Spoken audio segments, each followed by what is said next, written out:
अस्सलामु अलैकुम वरहमतुल्लाहि वबरकातुहू। उम्मीद करता हूँ आप खैर व आफियत से होंगे। यहाँ पर लिखा है कुरान पाक पढ़ते हुए कितनी जगहों पर वक्फ़ किया जाता है। ये एक सवाल है और इस सवाल का जवाब ये है कुरान पाक पढ़ते हुए 3 जगहों पर वक्फ़ किया जाता है। जैसे आप यहाँ पर देखें, ये गोल दायरा है। ये जो गोल दायरा है ये आयत मुकम्मल होने की अलामत है। इसका मतलब ये है कि जहाँ पर ये गोल दायरा आ जाए वहाँ पर आयत मुकम्मल होगी और अगर वहाँ पर वक्फ़ करना चाहें तो वक्फ़ किया जा सकता है। इसी तरह क्लास नंबर 18 में आपने वक्फ़ की जो अलामात पढ़ी थी,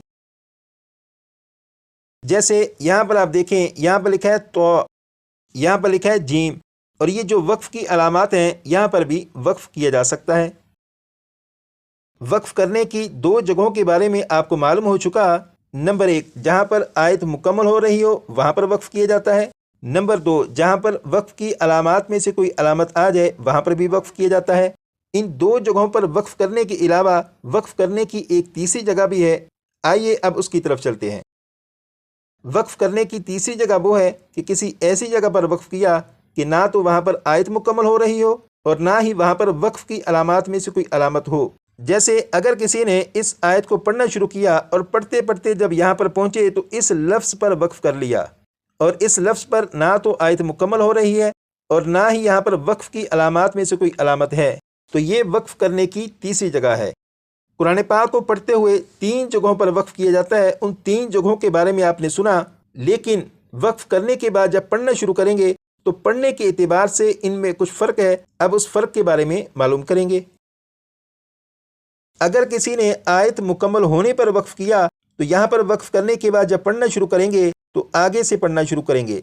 जैसे बिस्मिल्लाहिर्रहमानिर्रहीम, यहाँ पर वक्फ़ किया शदीदुल इक़ाब, और फिर पढ़ेंगे ज़ुय्यिना, यहाँ से शुरू करेंगे।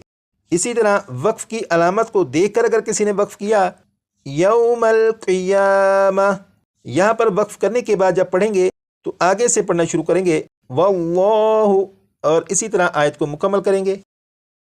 अगर किसी ने किसी ऐसी जगह पर वक्फ़ किया कि जहाँ पर ना तो आयत मुकम्मल हो रही थी और ना ही वक्फ़ की कोई अलामत थी, जब वहाँ पर वक्फ़ करेंगे तो वक्फ़ करने के बाद जब पढ़ना शुरू करेंगे तो आगे से पढ़ना नहीं शुरू करेंगे, बल्कि जिस लफ्ज़ पर वक्फ़ किया वक्फ़ करने के बाद जब पढ़ना शुरू करेंगे तो उसी लफ्ज़ को पढ़कर आगे से पढ़ना शुरू करेंगे या उस लफ्ज़ के पीछे से मिलाकर आगे फिर पढ़ना शुरू करेंगे।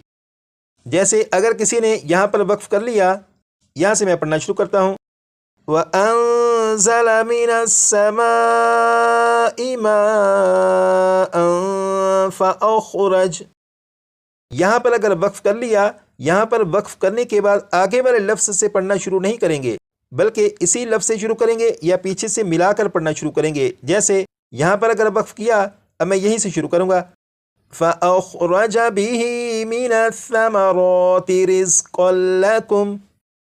इसी तरह अगर किसी ने इस आयत को पढ़ना शुरू किया और पढ़ते पढ़ते जब यहाँ पर पहुँचे और यहाँ पर आकर वक्फ़ कर लिया, तो यहाँ पर वक्फ़ करने के बाद आगे वाला हिस्सा शुरू नहीं करेंगे, बल्कि अगर यहाँ पर वक्फ़ कर लिया तो यहाँ से पीछे से मिलाएंगे और फिर पूरी आयत को पढ़ेंगे। जैसे अगर यहाँ पर वक्फ़ किया तो वक्फ़ करने के बाद यहाँ से फिर मिलाकर पढ़ेंगे मिन क़ब्लिकुम लअल्लकुम तत्तक़ून। वक्फ़ करने की 3 जगहों के बारे में भी आपको मालूम हो चुका।